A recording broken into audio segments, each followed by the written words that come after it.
अस्सलाम वालेकुम वरहमतुल्लाहि वबरकातुहू।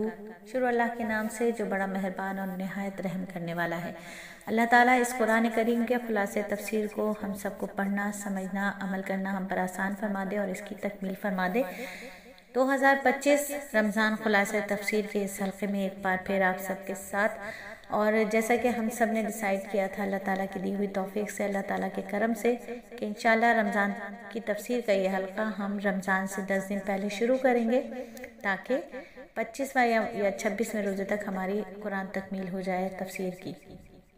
तो अल्हम्दुलिल्लाह सूरह फातिहा की तफसीर के बाद सूरह बकरा की तफसीर की तरफ हम चल पड़े थे और पहुँचे थे वहाँ जहाँ मुनाफिकीन की 13 खुसूसियात पर अल्लाह रब्बुल इज़्ज़त बात फरमा रहे हैं।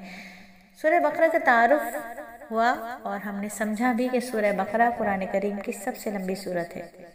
इसकी आयत 67 से लेकर 73 तक गाय का वाक़या है और वो वही वाक़या है जिसे ज़िबाह करने का हुक्म बनी इसराइल को दिया गया था, इसलिए सूरत का नाम सूरह बकरा है। और क्योंकि बकरा गाय को कहते हैं अरबी में, तो सूरत का आगाज़ इस निस्बत से इसका नाम बकरा है।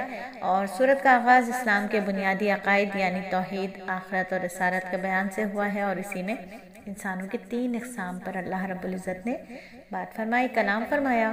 पहली किस्म है उनकी वो जो मोमिन है, और दूसरी है मुनाफिक काफिर हैं, और तीसरे मुनाफिक हैं। और इसी सूरत में हज़रत आदम अलैहिस्सलाम की तख्लीक का वाक़या भी अल्लाह ने जिक्र फरमाया, और ताकि इंसान को अपनी पैदाइश का मकसद मालूम हो, इंसान को पैदा क्यों किया गया। और उस पैदाइश के मकसद का बताने के बाद अल्लाह रब्बुल इज़्ज़त ने एक तवील सिलसिला है।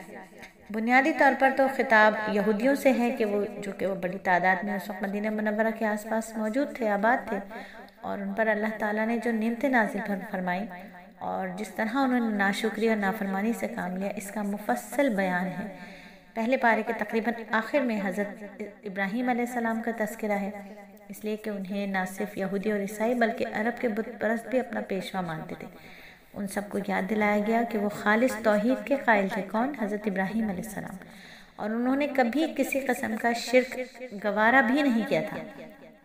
और फिर इसी कलाम के साथ साथ बैतुल्लाह की तामीर और उसे क़िबला बनाने का मौजू ज़ेर बहस आया।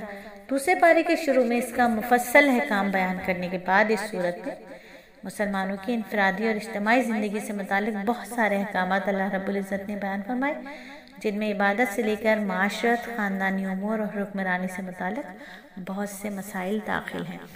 तो अल्हम्दुलिल्लाह सूरत का आगाज़ हुआ हुरूफ मुक़त्ताअत से, और ये हुरूफ इस तरह अलग अलग नाजिल हुए।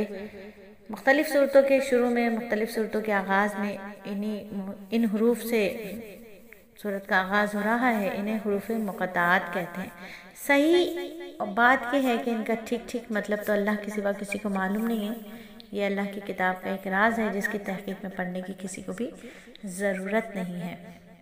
यानी ये वो अल्लाह ताला फरमा रहे हैं कि ये वो किताब है। याद रखिए कि जब भी हुरूफ मुक़त्ताअत से किसी भी सूरत का आगाज़ होता है या कोई भी आयत, उसके बाद की जो आयत होती है वो कुरान की हक़ानियत को बयान करती है।